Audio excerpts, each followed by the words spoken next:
Hello students, welcome to my channel. In this series of lecture, we have already started about the BEEE subject, that is Basic Electrical and Electronics Engineering subject of BTech first year students. In this series, we have started the unit 1, that is about the basic electrical engineering, and in the previous two lectures we have already studied about the basics of electrical engineering, that is what is current, what is resistance, what is capacitance and all. And also we have studied about the DC circuits and the connections of the DC circuit, like series connection, parallel connections, and the combination of series and parallel connection. And apart from this, in the last lecture we have already studied about the current division in the parallel DC circuit. If you have not seen those videos, you can go into my channel, and in the playlist BEEE you can watch all the videos related to this subject. So today we will be continuing with unit 1 of basic electrical and electronics engineering subject. Students, we will start with the DC circuit. So electrical circuit elements, I want to tell you one thing, that in the electrical circuits the elements are of two types basically. One is the passive elements and the second is the active elements. अब passive और active elements में क्या फ़र्क होता है, जैसे कि हम जानते हैं एक नॉर्मल लाइफ में भी हम बोलें कि एक्टिव यानी क्या होता है. एक्टिव यानी जो चीज़ एक्टिवली पार्टिसिपेट करती हो. हम किसी भी टर्म में, जैसे हम इलेक्ट्रॉनिक्स की इंजीनियरिंग अभी पढ़ रहे हैं, आगे भी पढ़ेंगे, तो हम जब भी किसी भी सर्किट के सामने या किसी भी डिजिटल इंस्ट्रूमेंट के सामने अगर हम एक्टिव पढ़ते हैं, एक्टिव का मतलब होता है वो चीज़ जिसके खुद का सोर्स हो, है ना. और पैसिव यानी वो होता है जिसका खुद का सोर्स ना हो, वो किसी से एनर्जी जो होता है वो लेता है ना. वैसे ही यहाँ पे भी जो एक्टिव एलिमेंट्स और पैसिव एलिमेंट्स हैं, एक्टिव एलिमेंट्स वो एलिमेंट हैं जो खुद की एनर्जी देते हैं, जिनके पास खुद की एनर्जी होती है, और पैसिव एलिमेंट्स वो होते हैं जिनके पास एनर्जी होती नहीं है, वो एनर्जी को जो है वो किसी और से लेते हैं, बोरो करते हैं और उसको यूज़ करते हैं. ठीक है, तो यहाँ पे भी हम जैसा कि देख सकते हैं कि एक्टिव एलिमेंट्स जो है वो है battery, current source, voltage source, और पैसिव एलिमेंट्स हैं जैसे कि register, inductor, capacitor. Because register, inductor, capacitor की खुद की कोई भी एनर्जी सोर्स नहीं होता है, वो कंज्यूम करते हैं एनर्जी, है ना. तो यहाँ पे जो डेफिनेशन है वो उसमें भी हम जाएंगे. Energy elements which consume energy in the circuit are called the passive elements, and the elements which supplied energy to the circuit are called the active elements. ठीक है, तो अब जो पैसिव एलिमेंट्स हैं, मैंने जैसा कि आपको बताया कि तीन टाइप के होते हैं, रजिस्टर, इंडक्टर और कैपेसिटर. तो यहाँ पे उनके बीच का डिफ्रेंसिएशन दिया हुआ है. पहला तो उसके सिंबल दिए हुए हैं, तो ये तो हमको पता ही है, 12th में हमने पढ़ा है कि रजिस्टर, इंडक्टर और कैपेसिटर का जो सिंबल है वो कैसा होता है. फिर भी अगर आप भूल गए हैं तो यहाँ पे आप देख सकते हैं रजिस्टर, इंडक्टर और कैपेसिटर का सिंबल. देन उनकी यूनिट्स दी हुई है, ohms, henry and farad respectively. और उसके बाद उसका रिप्रेजेंटेशन बताया हुआ है कि हम रजिस्टर को कैपिटल आर से रिप्रेजेंट करते हैं, इंडक्टर को एक्स सबस्क्रिप्ट में एल, एंड कैपेसिटेंस के लिए हम एक्स सी यूज़ करते हैं. उसके बाद नेक्स्ट आता है उनकी प्रॉपर्टीज़ में. तो रेजिस्टेंस जो होता है वो इलेक्ट्रॉन के फ्लो को अपोज करता है. उसके बाद जो इंडक्टेंस होता है, it opposes the instantaneous change in the current, मतलब जो वो करंट को चेंज नहीं होने देता है ना, उसको अपोज करता है. और कैपेसिटेंस जो होता है, it oppose the instantaneous change in voltage. ठीक है, उसके बाद इसका जो पावर है, पावर की फॉर्मूला दिया हुआ है कि रेजिस्टेंस के लिए पावर का फॉर्मूला होता है I²R. और उसके बाद एनर्जी दी हुई है कि रेजिस्टेंस में it dissipates energy in the form of heat, inductance में होता है it stores energy in the form of magnetic flux, and for capacitance stores the energy in the form of charges. ठीक है, जिसको हम इलेक्ट्रोमैग्नेटिक एनर्जी या electrostatic energy भी respectively कहते हैं. ठीक है, उसके बाद बात आती है हमारी एनर्जी में. तो इसका एनर्जी का फॉर्मूला भी ये जो है वो यहाँ पे आपको दिया हुआ है. ये सारे फॉर्मूलेज जो है स्टूडेंट्स आप लोगों को पता होने चाहिए. हालांकि आपके इस सब्जेक्ट में इससे रिलेटेड कोई न्यूमेरिकल्स आते नहीं हैं, बट अगर आपको ये पता है तो आपको आगे चल के जो ये फॉर्मूलेज हैं वो काम आते हैं, है ना. आपके यूनिट 2 में ये फॉर्मूलेज आपको काम आएंगे. तो इसलिए ये फॉर्मूला जो है आपको थोड़ा सा पता होना चाहिए कि एनर्जी का फॉर्मूला या वोल्टेज ड्रॉप का फॉर्मूला इंडक्टर, कैपेसिटर और इन रेजिस्टेंस के केस में क्या होता है. ठीक है, तो ये हमारे फॉर्मूले दिए हुए हैं तीनों के लिए, एनर्जी, वोल्टेज ड्रॉप, करंट के. और उसके बाद है हमारा फेज़र डायग्राम. फेज़र डायग्राम भी जैसा कि मैं अभी आपको बता रही हूँ, यूनिट 1 में जो है वो फेज़र डायग्राम का ज़्यादा यूज़ नहीं है, लेकिन जब आप यूनिट 2 में आएंगे और हम वहाँ पे सर्किट पढ़ते हैं, 3 फेज़ सर्किट पढ़ते हैं, सिंगल फेज़ सर्किट पढ़ते हैं, जिसमें हम जो है वो RL सर्किट, RLC सर्किट और RC सर्किट पढ़ते हैं, तो उसमें हमको ये फेज़ डायग्राम की ज़रूरत पड़ती है. तो यहाँ पर मैं आपको बता दूँ कि जो रजिस्टर होता है, रजिस्टर के केस में जो हमारा करंट और वोल्टेज है वो सेम फेज़ में होता है. उसके बाद जो इंडक्टर होता है उसमें हमारा वोल्टेज जो है वो लीड करता है करंट से 90 डिग्री से, और हमारा कैपेसिटेंस के केस में हमारा जो वोल्टेज है वो लैग करता है करंट से 90 डिग्री से, ठीक है। तो ये हो गया हमारा फेजर डायग्राम। उसके बाद है सीरीज़ पैरेलल कनेक्शन। तो रेजिस्टेंस का जो सीरीज़ और पैरेलल कनेक्शन है वो हमने लास्ट लेक्चर्स में पढ़ा हुआ था। अब हम इंडक्टर की बात करते हैं कि इंडक्टर का जो सीरीज़ कनेक्शन है वो सेम होता है रजिस्टर की तरह ही, that is equivalent inductance will be equal to L1 and L2, addition of L1 and L2। And जो कैपेसिटेंस होगा सीरीज़ में वो बिल्कुल उल्टा बिहेव करेगा जैसा आपका रेजिस्टेंस करता था, यानी रेजिस्टेंस जिस तरीके से पैरेलल में हम बिहेव करते थे उसको सीरीज़ में आई मीन जब हम इक्विवेलेंट रेजिस्टेंस निकालते थे पैरेलल कनेक्शन का तो उसका जो रिजल्ट आता था वो सेम होगा यहाँ पे सीरीज़ में कैपेसिटेंस का, और फिर जब पैरेलल में जाएंगे तो उसका वाइस वर्सा हो जाएगा। और जबकि इंडक्टर की बात करें तो इंडक्टर और रेजिस्टेंस जो होता है वो सेम फॉर्मूला में चलते हैं, जैसा कि आप यहाँ पे देख सकते हैं, है ना। सो आई होप आपको ये पॉइंट्स जो है वो समझ में आया होगा। इससे आपको रजिस्टर, कैपेसिटर और इंडक्टेंस के बीच में डिफरेंशिएट करना और आसान हो गया होगा, और आप और अच्छे से समझ पाए होंगे कि रजिस्टर और इंडक्टर और कैपेसिटेंस में क्या होता है और कैसे ये वर्क करते हैं, है ना। तो अब बात आती है हमारी एक्टिव एलिमेंट्स की। जैसा कि मैंने आपको बताया कि active elements are those element जो खुद की एनर्जी सोर्स रखते हैं। तो यानी वोल्टेज सोर्स या करंट सोर्स को अगर हम बात करें तो ये हमारे एक्टिव एलिमेंट्स होते हैं। सो यहाँ पे हम देखें कि there are nothing but the electric energy sources. Electric energy sources can be classified into two types, that is DC source और एसी सोर्स। डीसी यानी डायरेक्ट करंट सोर्स, और एसी जो होता है वो होता है हमारा ऑल्टरनेटिंग करंट सोर्सेज। और यूनिट 1 जो है that is all about the DC sources and DC circuit.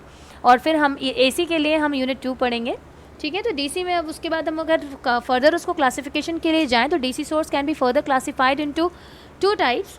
First is the voltage source and the second is the current source. और फिर से इन दोनों सोर्सेज को हम फिर से क्लासीफाई कर सकते हैं age dependent and the independent source, और या फिर हम इसको बोल सकते हैं आइडियल सोर्स और प्रैक्टिकल सोर्स।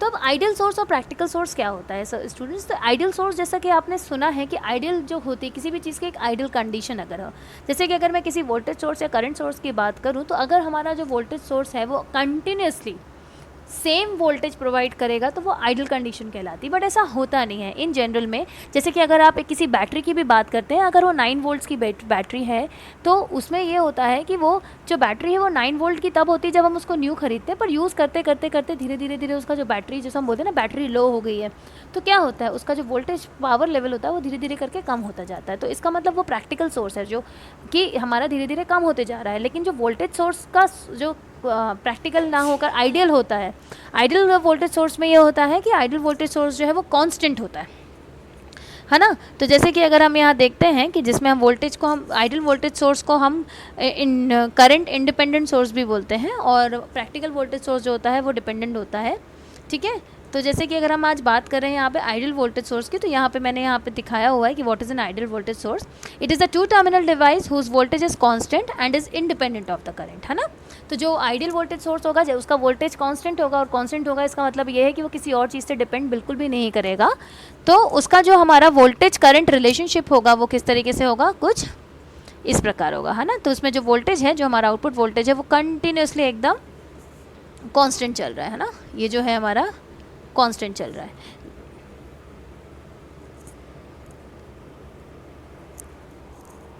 ओके और वहीं पे अगर हम प्रैक्टिकल वोल्टेज सोर्स की बात करेंगे तो जो हमारा वो प्रैक्टिकल वोल्टेज सोर्स है, प्रैक्टिकल वोल्टेज सोर्स में हमारा वोल्टेज जो है वो कांस्टेंट नहीं होगा, वो धीरे धीरे धीरे करके जो है वो ड्रॉप करेगा। जैसे यहाँ पे आप देख रहे हैं ये इस तरीके से ड्रॉप कर रहा है, हो सकता है इसकी ड्रॉप पे कुछ इस तरीके से हो, ठीक है। ज़रूरी नहीं है कि ये एकदम जो है स्ट्रेट लाइन ड्रॉ करेगा, इसका ड्रॉपिंग जो है वो इस तरीके से भी हो सकता है। So this is the practical voltage source, जिसमें जो है हमारा वोल्टेज सोर्स वो हमारा धीरे धीरे करके ड्रॉप करेगा। सिमिलरली हमारा आइडियल करंट सोर्स और प्रैक्टिकल करंट सोर्स भी होता है, इसमें भी सेम ही होता है कि हमारा आइडियल करंट सोर्स वो सोर्स होता है जिसमें हमारा करंट जो है वो थ्रू आउट कॉन्स्टेंट होता है, और हमारा जो प्रैक्टिकल करंट सोर्स होता है वो हमारा धीरे धीरे करके ड्रॉप होता है। जैसे कि आप यहाँ देख रहे हैं, इसमें जो ड्रॉप दिखाया है वो एक स्ट्रेट लाइन से दिखाया है, लेकिन ऐसा होता नहीं है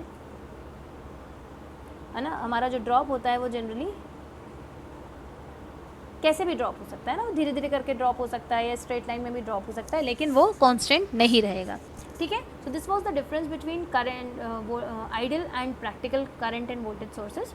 अब उसके बाद हम नेक्स्ट आते हैं अपने प्रैक्टिकल करंट सोर्स, तो मैंने बता दिया। फिर आते हैं हम सोर्स कन्वर्जन में। तो स्टूडेंट सोर्स कन्वर्जन, इसका मतलब ये होता है कि हम वोल्टेज सोर्स को करंट सोर्स में और करंट सोर्स को वोल्टेज सोर्स में भी जो है वो कन्वर्जन कर सकते हैं। अब ये कन्वर्जन हम कैसे कर सकते हैं? इस कन्वर्जन को करने के लिए एक बहुत ही बेसिक लॉ है जो हम यूज़ करेंगे, और इस लॉ को मैंने अपने फर्स्ट लेक्चर में पढ़ाया भी था, that is the Ohm's law. Ohm's law के थ्रू आपको पता है कि ओम्स लॉ ने हमारा वोल्टेज और करंट के बीच में एक रिलेशनशिप बताया हुआ था, और उसी रिलेशनशिप के थ्रू हम वोल्टेज और करंट सोर्स को आपस में कन्वर्ट कर सकते हैं। तो जैसा कि हम बोल सकते हैं यहाँ पे, every voltage source can be converted into equivalent current source and vice versa by changing the position of internal resistance. तो यानी अगर उनके साथ कोई रेजिस्टेंस जुड़ा हुआ है तो हम उसको चेंज कर सकते हैं। जैसे कि आप यहाँ पे देख सकते हैं केस 1 है। केस 1 में क्या हुआ है कि हमारा वोल्टेज सोर्स है, वोल्टेज सोर्स के साथ हमारा जो रेजिस्टेंस है वो सीरीज़ में जुड़ा हुआ है। तो इसको हम कैसे कन्वर्ट कर सकते हैं? हम इसको एक करंट सोर्स में कन्वर्ट कर सकते हैं, जिसमें जो ये सेम रेजिस्टेंस है वो सीरीज़ में ना ऐड होकर अब पैरेलल में ऐड होगा। स्टूडेंट्स ये बात हमेशा याद रखिएगा, मैंने देखा है कि स्टूडेंट्स इसमें जो है वो गलतियाँ करते हैं।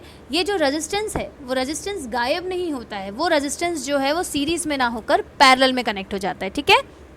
और हमारे करंट सोर्स का जो वैल्यू है वो क्या हो जाता है? V/R, ठीक है। तो ये जो रेजिस्टेंस है और ये जो हमारा वोल्टेज दिया हुआ है, ठीक है, तो V/RI is the value of current source, ठीक है। तो ये बात बिल्कुल याद रखिएगा, ऐसा मत सोचिएगा बिल्कुल भी कि अगर हमने V/R तो कर दिया इसका मतलब ये जो हमारा करंट वो रेजिस्टेंस है वो हमारा गायब हो जाएगा, ऐसा बिल्कुल नहीं होता है।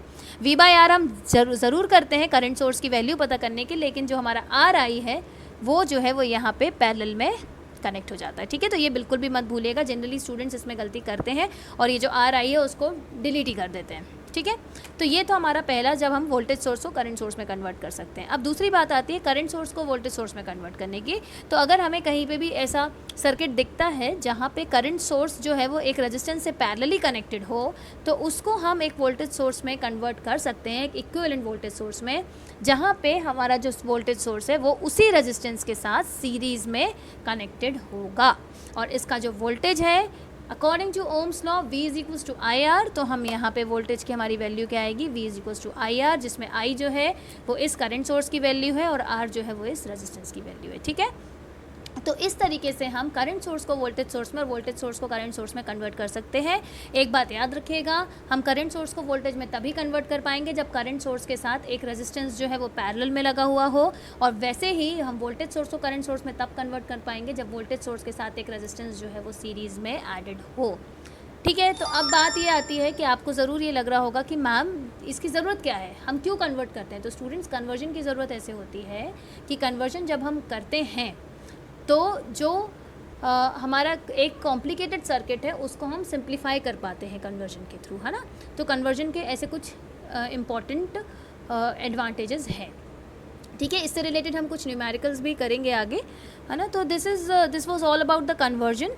अब नेक्स्ट जो हम नेक्स्ट लेक्चर में पढ़ने वाले हैं, हम नेक्स्ट लेक्चर से इस चैप्टर में लॉज शुरू करेंगे, जैसे किरचॉफ्स लॉ हो गए, थेवेनिन्स रूल्स हो गए, इस तरीके से जितनी भी थ्योरम्स हैं बेसिक इलेक्ट्रिकल इंजीनियरिंग के और जितने भी लॉज हैं उसके बारे में हम पढ़ना शुरू करेंगे। सो स्टूडेंट्स, आज के लेक्चर में आई थिंक आपको सब समझ में आया होगा।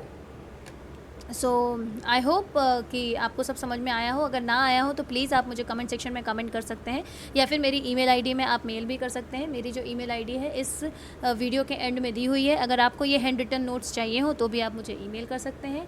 So that's all for today's video. Thank you.